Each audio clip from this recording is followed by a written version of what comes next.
हाय hello नमस्कार, welcome to my YouTube channel. लहानांपासून ते मोठ्यांनाही आवडेल अशी चॉकलेटची रेसिपी मी आज तुमच्यासमोर शेअर करणार आहे. तर चला तर मग बघूयात. तर सर्वप्रथम मी इथे एका भांड्यामध्ये पाणी घेतलेलं आहे. त्यावरती मी एक भांडं ठेवणार आहे. आता इथे माझ्याकडे डार्क चॉकलेट आहे. तर डार्क चॉकलेटचे मी असे छोटे छोटे काप करून घेतलेले आहे आणि या पातेल्यामध्ये मी याला ठेवत आहे. याला 10 ते 15 मिनिटं आपण मेल्ट करण्यासाठी ठेवणार आहोत.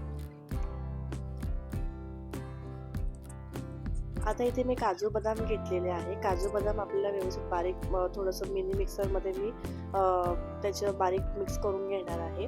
जास्तही आपल्याला पावडर करायची नाही आहे. मी त्याला बारीक करून घेणार आहे. नॉर्मल जाडसर बारीक करून घेणार आहे.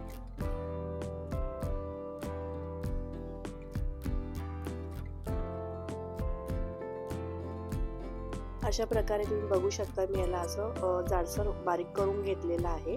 आता पॅनवरती मी थोडंसं तूप घालत आहे आणि जे मी बारीक करून घेतलेले काजू बदाम होते त्याला व्यवस्थित मी रोस्ट करून घेते. 5 ते 10 मिनिटं आपण याला रोस्ट करून घेणार आहोत. आता 10 ते 15 मिनिटांनंतर हे माझं डार्क चॉकलेट व्यवस्थित मेल्ट झालेलं आहे. त्यावरती मी रोस्ट केलेले काजू बदामचे क्रश केलेले टाकलेले आहे. आता याला व्यवस्थित मी मिक्स करून घेते. गॅस आपला मंद आचेवरतीच आहे.